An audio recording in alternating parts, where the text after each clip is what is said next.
Thanks so much for inviting us and for having us and giving us the opportunity to talk about this subject. So I will be talking to Tobias Gombert, who's a Basel-based collector, and Amadeo Grauper-Toscani, one half of Grauper-Toscani Zeitler Gallery based in Berlin. And to kind of start as a warm-up, I've been thinking maybe we just go into very mundane aspects of like, what kind of social media do you both actually use on a professional level to promote art, to see art, and to what extent? Like, you know, how much is it actually part of your professional activities? Yeah, a few minutes ago we were sitting backstage, and Amadeo showed me on his iPhone the things he discovered during the Art Basel, and I think everybody's using an iPhone. Or a smartphone, and I think it's a typical thing that you're showing things around in a like you're using Instagram, you're using Facebook, and I would say that are the two social media things I'm using. I'm using Instagram, like reading a newspaper, and I'm using a few apps, using Facebook for getting information and gathering images on my iPhone. So that's for me like a library I take with me, and you could talk about and could show to each other what you discover or what you see. And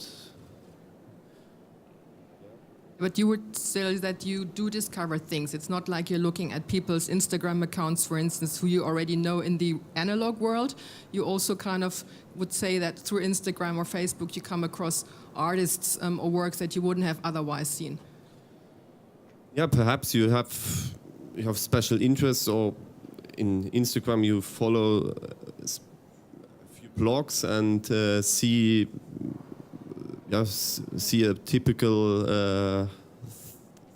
thing of works, but for me I would say Instagram is more like reading a newspaper. I get information, but I'm not using it for the it's not the only thing I'm using, getting information, and it's like I'm using a book or reading the newspaper. I'm reading every day my newspaper or my magazines, and that's only one thing added to my research in my daily life. How do you employ, as a kind of like as somebody who's selling art, how do you employ social media? It's interesting. Like in the beginning, we mainly used Facebook and Instagram, and also WeChat as forms of communication, but like more internally and information. So we were using it more passively. And for the first, I can say 5 years, we have not had a social media account with the gallery name. We had it with my partner Nadine and I. We had private accounts that we would use and occasionally also post things. But we made a very clear decision that we don't want to be too active on social media promoting the artists of the gallery. For one reason, because they've been doing that and still do it themselves very well. And more importantly, for us, it was important to always try to get in touch with people and talk to them directly. So we wanted to rather invite them to come to our space, to come to the fair, to meet us. This changed now. I mean, the gallery grew, and obviously Instagram has become a very interesting platform to just in a very easy and direct way make people aware of what the gallery is doing and where it is and promote it. So we basically actively started using Instagram 6 months ago. So, but it was a very, I think it was quite unique. Like many people said, you work with so many young artists that are also very active online. So why didn't you start doing it earlier? But it was really about, we wanted to create a certain curiosity and also a personal dialogue with people, and didn't want to just put it all out immediately. We spoke about this beforehand. You also raised the issue of trust, because you said when you have a social media account as an artist or as a gallery or even as a collector, you kind of give away quite a lot of information. And there's always this kind of notion that people say, yes, social media or online data make things more transparent, but you've been particularly saying that while you give away a lot of information, you don't actually know who's kind of like looking at your information or who might even be contacting you.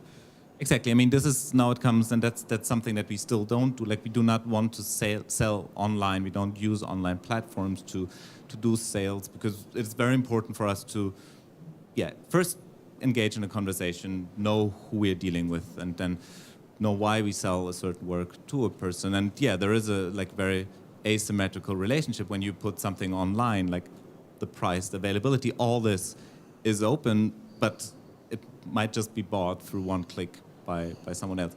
Obviously, the platforms have a bit more differentiated approaches that the collector, they just make the first contact. But still, for us, it's important to be at a fair like Basel, like other fairs, to be at the gallery, to meet people, to talk, and to make also sales out of a conversation. I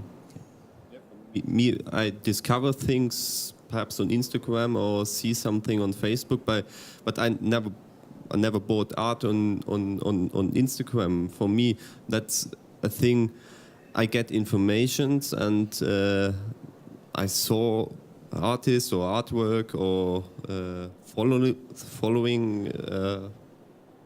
something, and then it's for me. I want to get in touch with the gallery or the artist or the person behind, and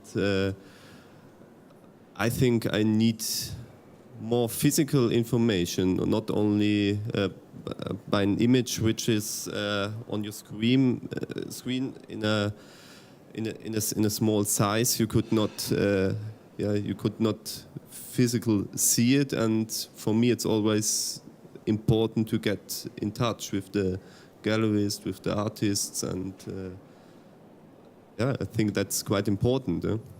Having said all that, I still feel that that's all the three of us, we're speaking from a rather privileged position when it comes to the way how we can connect with art, because we're based in either Basel or Berlin, like both of us. And I was listening to the talk of the same subject in Hong Kong, where Aaron Sekto, the director of Indonesia's Museum of Modern Contemporary Art, was saying that, it's very well for us to speak that we'd rather see, the work, that we'd rather go to the gallery or go to the fair, because we're living in the places where there is a lot of art, which is, actually physically there.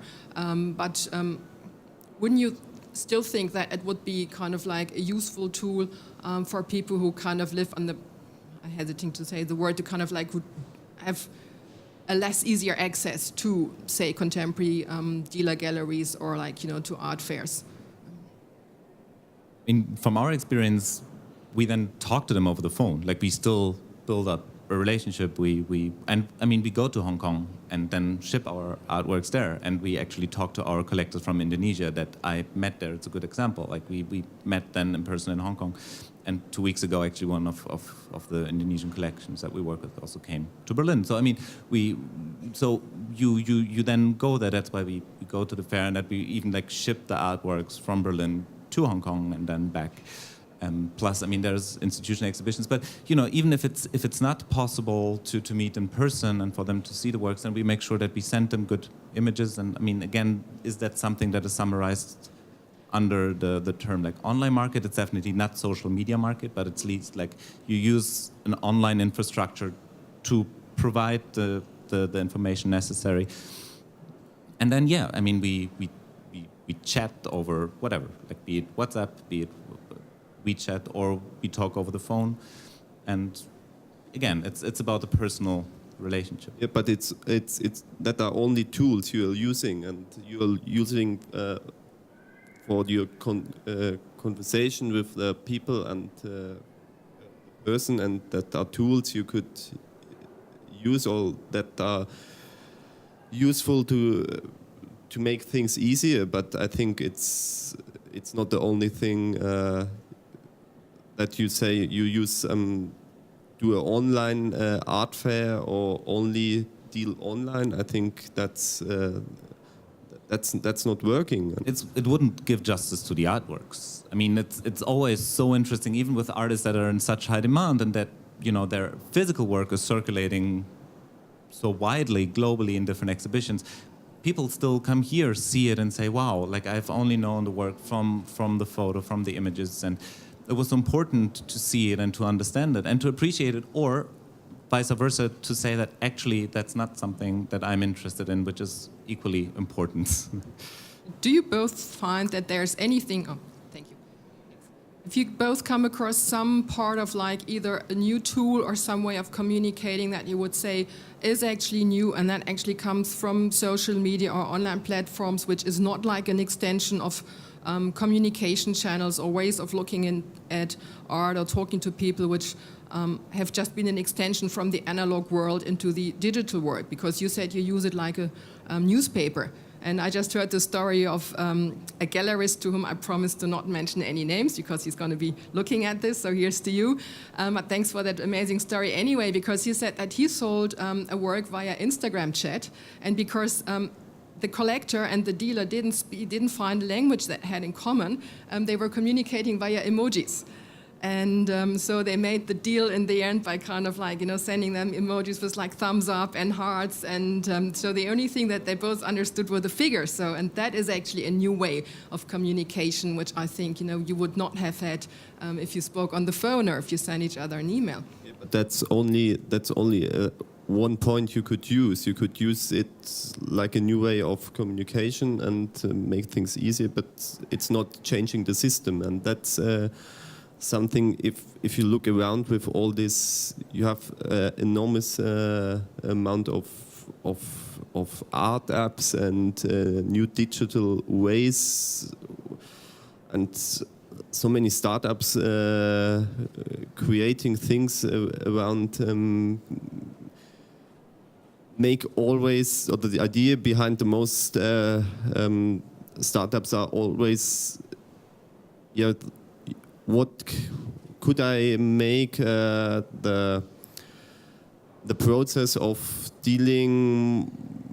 Could I create other process of making business, making a deal? But that's not working, and you need a physical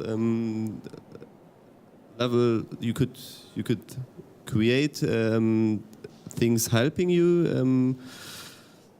I really think it's about infrastructure promoting, obviously also like having image circulate, make people kind of aware of what's going on, but then also maybe get them used to certain things. In marketing, there's this stupid like rule of 7 contacts. Like the more often you stumble over something, the more familiar you get with it, the more likely you are to buy it. Or you can even argument with Joss Elite and kind of the documented object and like their circulation, increasing the value of the object that can be documented. And obviously, the social media is supporting the market, and that's very important. And then on the other hand, it's supporting also the communication between possible actors. So I think these are two aspects that are very important, but they are not purely social media market, but it's in both cases, it's social media supporting what we do, like buying, selling, but then also informing. Also for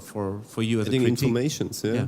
And that's a thing you have via internet, and you could provide information worldwide. I think that's a point you could use if I'm living somewhere in Asia, or I have not a chance to come to Europe to see the fair or to see things.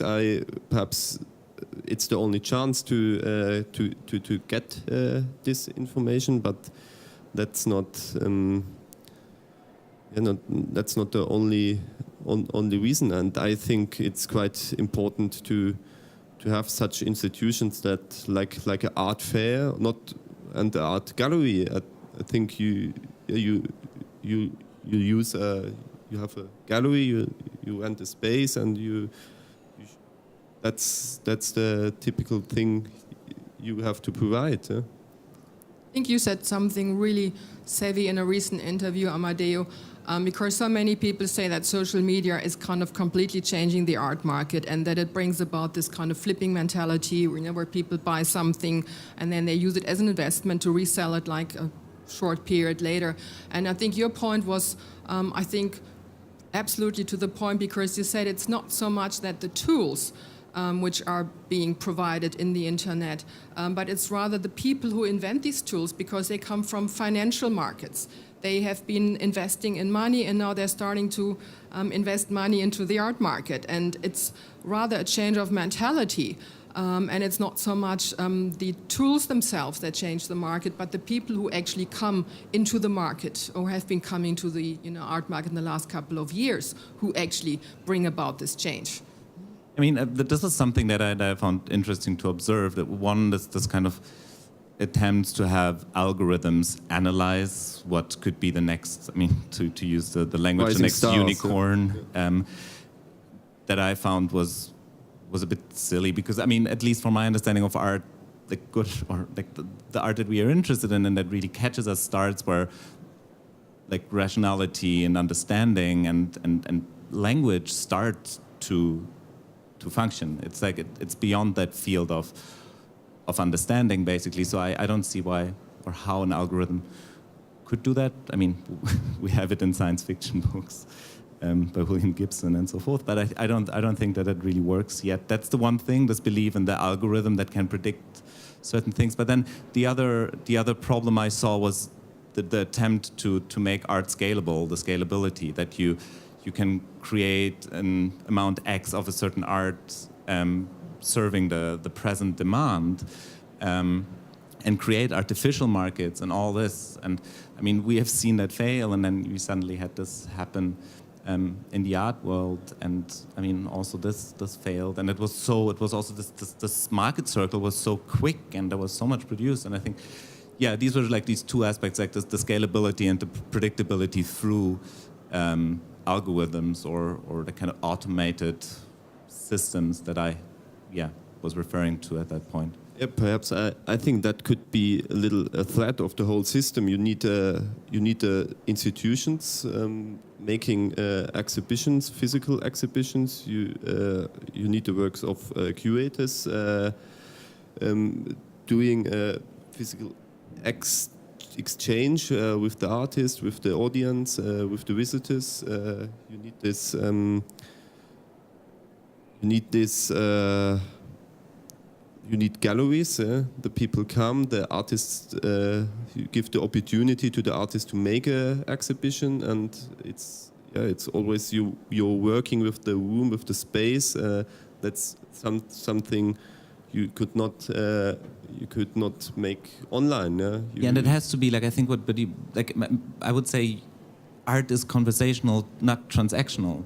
This is like this is all part of the conversation. The curators staging the exhibition, the dialogue between the curators and the artists, the critics who write about it, who write exhibition texts, and I mean, obviously also the gallerists and the artists who talk, and like all this. And the collectors that come in that support, before or after by acquiring. Like, all this is an essential part of the art world, and I don't think that it can be broken down to this like transactional part, at least when it comes to like the contemporary art field that we are interested in. That is, it's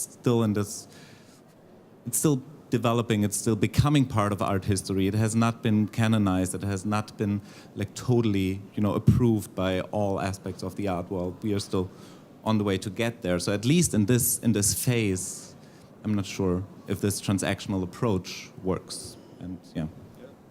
That's completely my opinion, and I think that's a point. Like an institution like Art Basel, I would say, it's the important art fair worldwide. They have to develop or see such things. There's Instagram, Facebook, all this new media, social media themes, but in a way, it's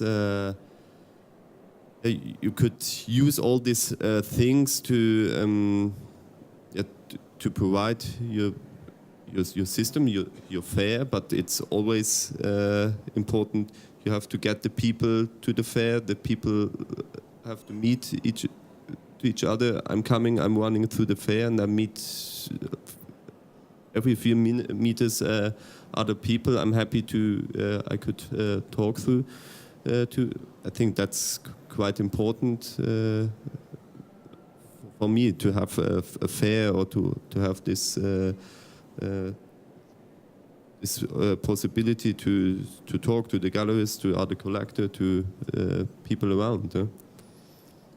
Seems to me also that when we're looking at the way how the gallery landscape is changing with this, what everybody is saying, and you can also look at the figures from Art Market reports that especially galleries who are in the middle range are coming under pressure.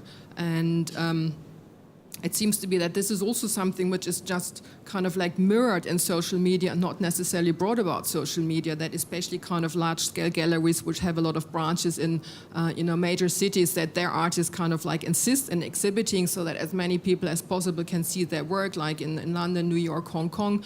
And that this is something that very young galleries can't afford to do, so they might be coming under pressure from just like a change in the distribution of wealth, as we all know, and also kind of like, as the changes in the galleries, and that is reflected also in kind of like, people maybe have to resort to social media because they don't have gallery representation anymore. But it seems to me, I don't know if you would agree with me, that things, that it's a different, that cause and effect are the other way around.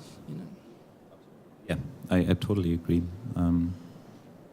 Yes, definitely. And I mean, these are different tools, but again, I think this is just to make the first contact, and I think the actual, say it's actual market is also in these cases then maybe happening through personal interaction, be it on the phone or whatever. And I mean, you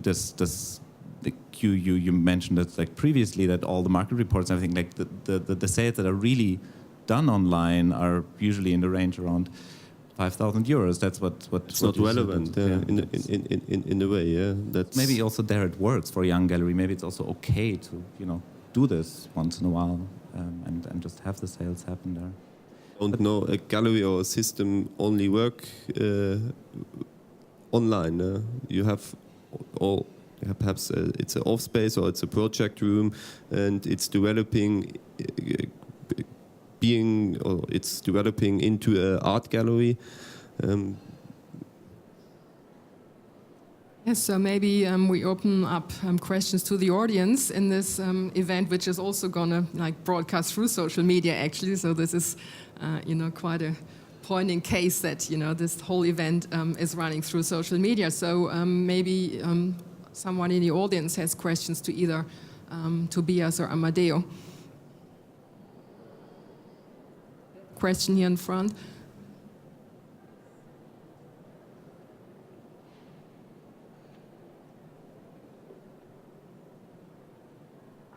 Hello. Hello.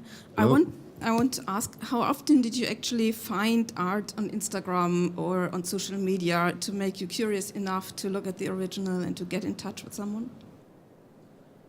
I would say I'm using everyday Instagram, but I would say it was only one time I saw an artist. I would say, I discovered on Instagram. I would say that's not a relevant way of getting information. It's more, you are following artists through Instagram or through social media. But for me, I never discovered something completely new. It's also the idea of getting more information or to follow something, and I think that's quite an opportunity. You're not going every half year to I'm coming to the gallery and see the next exhibition. That's an opportunity. So the information came to me. I could. It's an easy way to do research. But I think that's, in my case, definitely true that I don't like the term discover anyways, like when it comes to artists, but find, like something that one is interested in. It happens to me and Nadine that we see something on social media and we say, hey, let's have a closer look. Let's first go to the website or the website of the galleries representing the artist, then possibly do a studio visit. Yes, this happens constantly, and it happened before, and it happened even with artists that we started working with. So yes, at least maybe it's not the first point of contact, but you have read about it before, you have seen some images, but less consciously, and then suddenly something strikes you on social media, and then this is the point where you really, dig a bit deeper and look at more things, and eventually end up seeing a show or doing a studio visit. Perhaps I would say you have, or I could recognize a few galleries doing a quite good job on social media and Instagram, and posting things and using this. For especially Instagram, supporting the exhibition, supporting informations and everything. And I would say I have a few artists I'm following, and so I get I would say not a daily update, but get an update of informations, and that's something I would say that's important, and I think as a art gallery that would be my advice in a way. You have to use such things for providing updates. Absolutely, yeah, I agree. Sorry for taking this over, but can I add just one more question? Because when Wilhelm Schürmann called me, who had been here on a talk 3 days ago, and he said that he found that by having an Instagram account himself and following other people on Instagram, he thought it's not so much that you find new people or that you discover artists or galleries, but he says that he finds that it totally changes in some instances the relationship with the people you already know, because you suddenly see aspects of they give away information about themselves, or he says that he found that when he met some people again by following each other that changed. Do you feel that in the relationship with collectors, galleries, artists? Definitely to a degree, and that's almost scary that you suddenly know that someone is maybe in town. Literally, someone is, oh yeah, you're here, you're there, you're looking at that's interesting, or you posted this. Okay, so you can even develop certain profiles about style if you take it serious, or taste, what does someone like. So there you can go very far, and I think that's also something that we discussed previously. I think when it comes to this data aspect and linking information, then the whole social media becomes very interesting.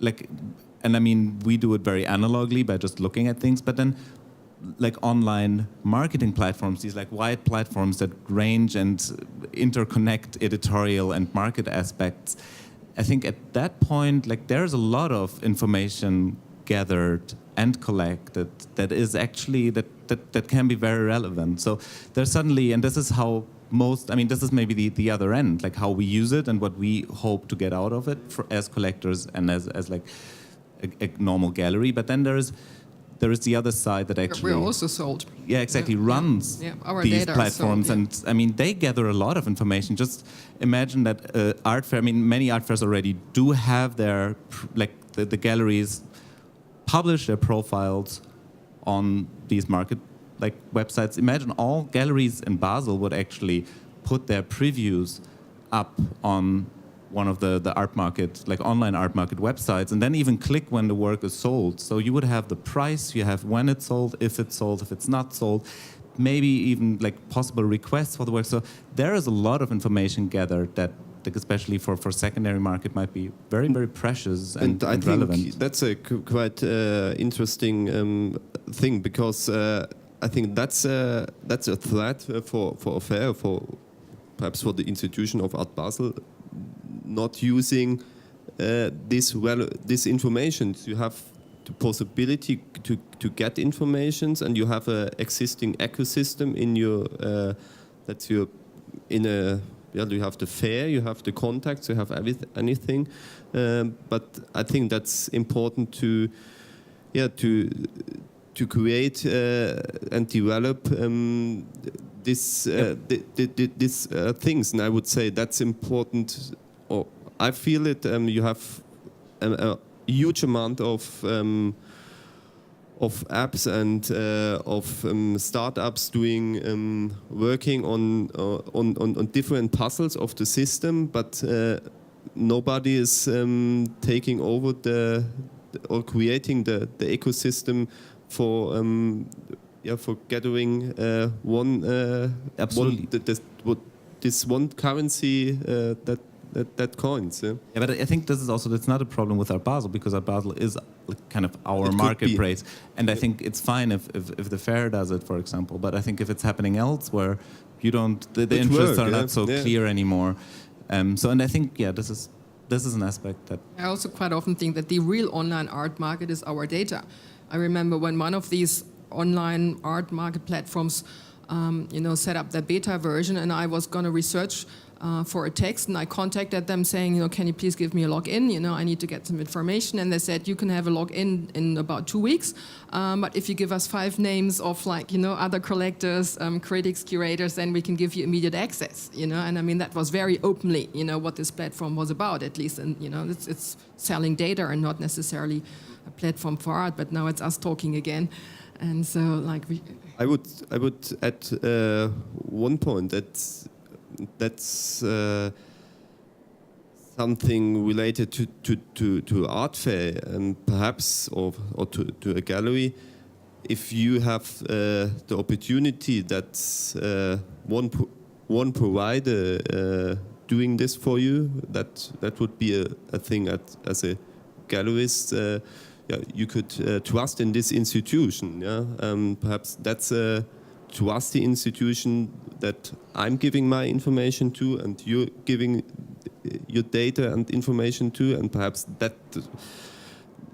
that's a thing. Perhaps a art fair could be. Yeah? And I think as a gallerist, if a institution like Art Basel came to you and say, okay, I want information from you, I think that would be more easy to get to give the data to this trusty institution like Art Basel, like to other startup or somebody's calling you. Yeah?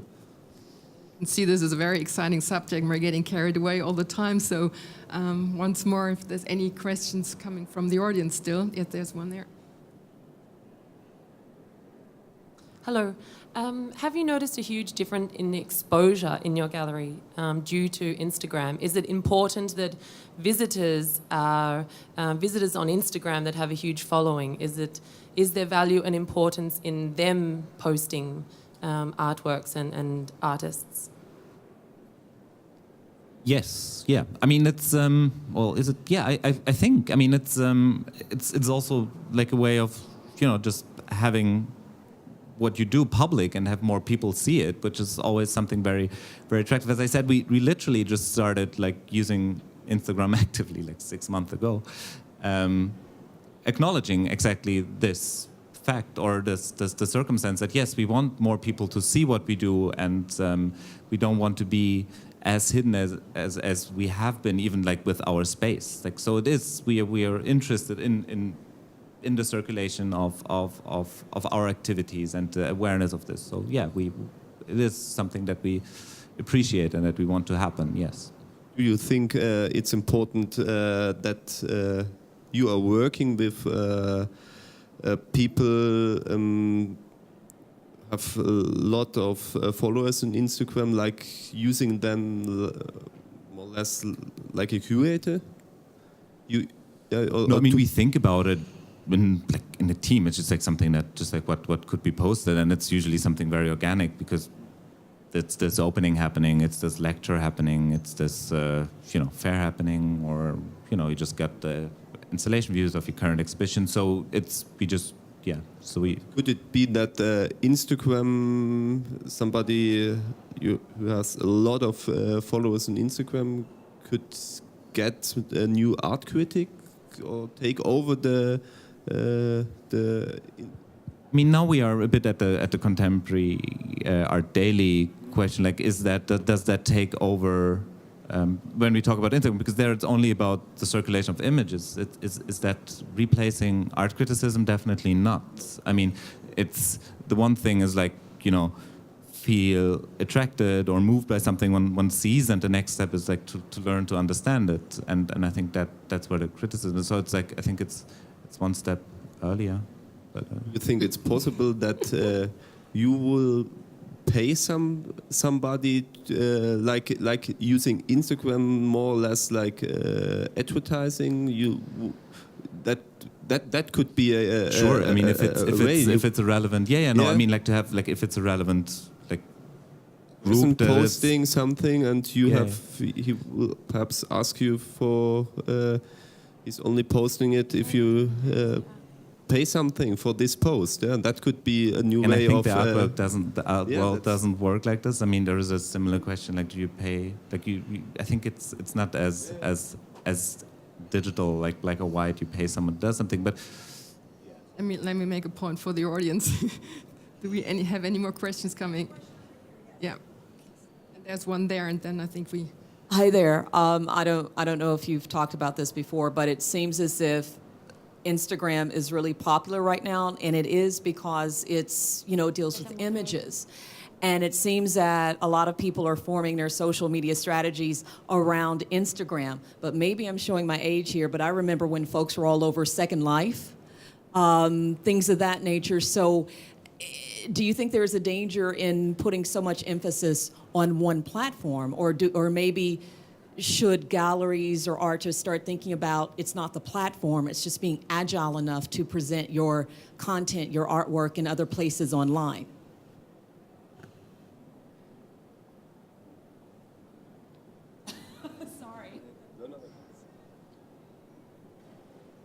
I agree with what you say. I mean, I was like, when we...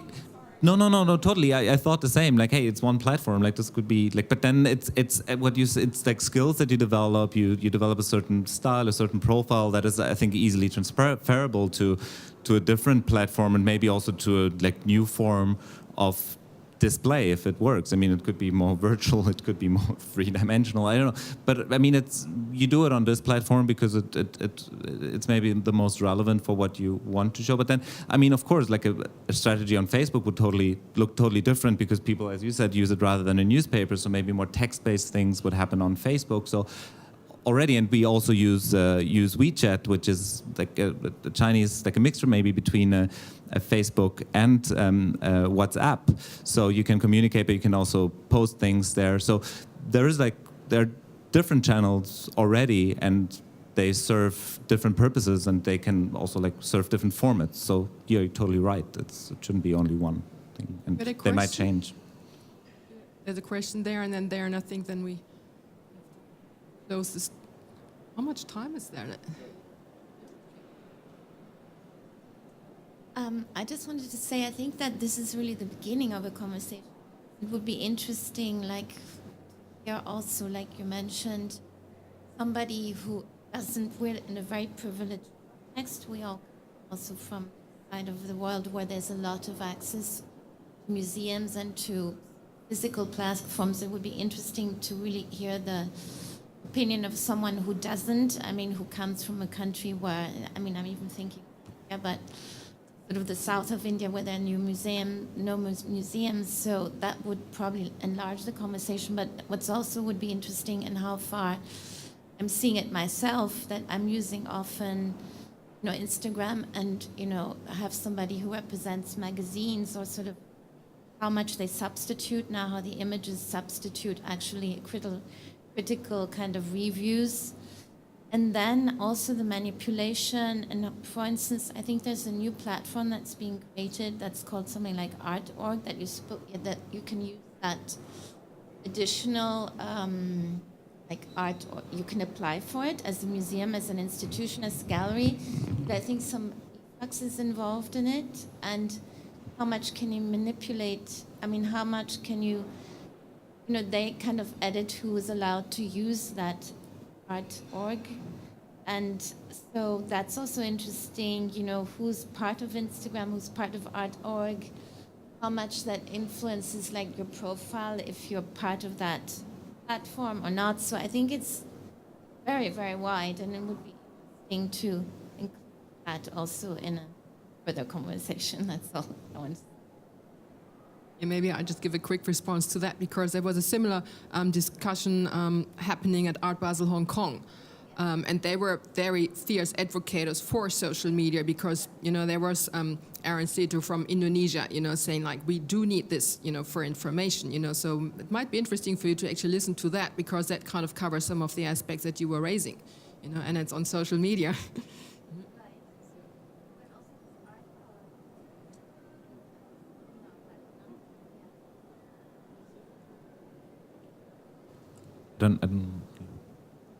There were more questions coming from. Yes. And I see you. Yeah. Okay. And then. Hi. I have a question. You mentioned something about Instagram being the starter conversation point. What do you think about online sales in correlation to that? Last year they grew 12% globally. Now they're 3.75 billion, and they're estimated to be about 9 billion by 2021. So what do you think about that social media and online correlation? I would. It's quite interesting if you read the art market, the Art Basel art market report, and you will see that. That's the online market. It's relevant. And I would say there's the online market will grow. That could be definitely true. But I think it's not. It's only in a lower level. There you have not a relevant a growing online market, but not in a relevant. It would not take over the market. It's supporting the market, but it's not in a. You have this 5,000 euros. It's this barrier, and yeah.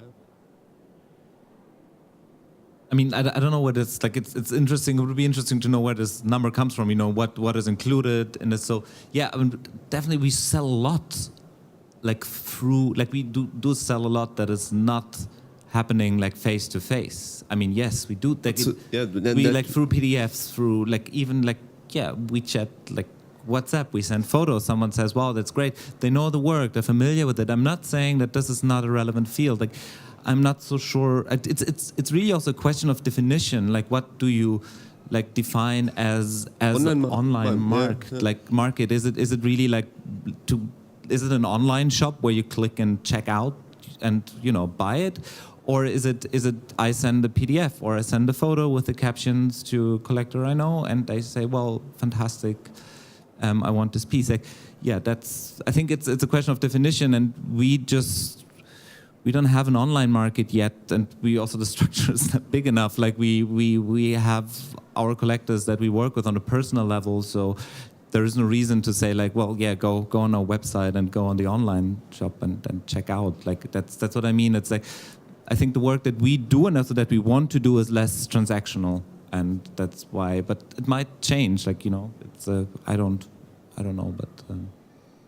Yeah, I still feel like I did an interview with Claire McAndrew, who made the Art Basel Art Market Report, and we had the same discussion. Where does the online market start? Where do you actually draw the line? And the biggest problem, she said, is not so much getting the figures. The problem is to actually get in touch with people who are not under institutional umbrellas. Galleries are you can contact them through art fairs, you can find them, but what about artists who sell via Facebook or Instagram who have no gallery representation? How do you find them? But then again, it's an extension to the selling through your studio. It's it's just a different tool maybe, But we are far from having, probably exact figures about how much is sold through online channels only. So you wanted to ask a question? Microphone for? Hello, thank you for this very interesting conference. I just have one question, and is to understand what is the connection between different platforms and different cultures? Would you post different artists on a certain platform? Would you adapt? Would you choose a platform for China or another one for Europe, for Australia? What would you do? I mean, yes, we just learned that like many of our Chinese clients use WeChat and that they're used to using this infrastructure up to the fact that we actually send out our like previews to many of our Chinese clients through WeChat, and that also the sales happens for this. So yeah, I mean that's why it's like it's basically it's I don't know, it's like an infrastructure that is more dominant there. So why not use it? This is like just yeah. So we do, but we're not going to the point that we don't have this big of a program or anything that we just like do market specific posts.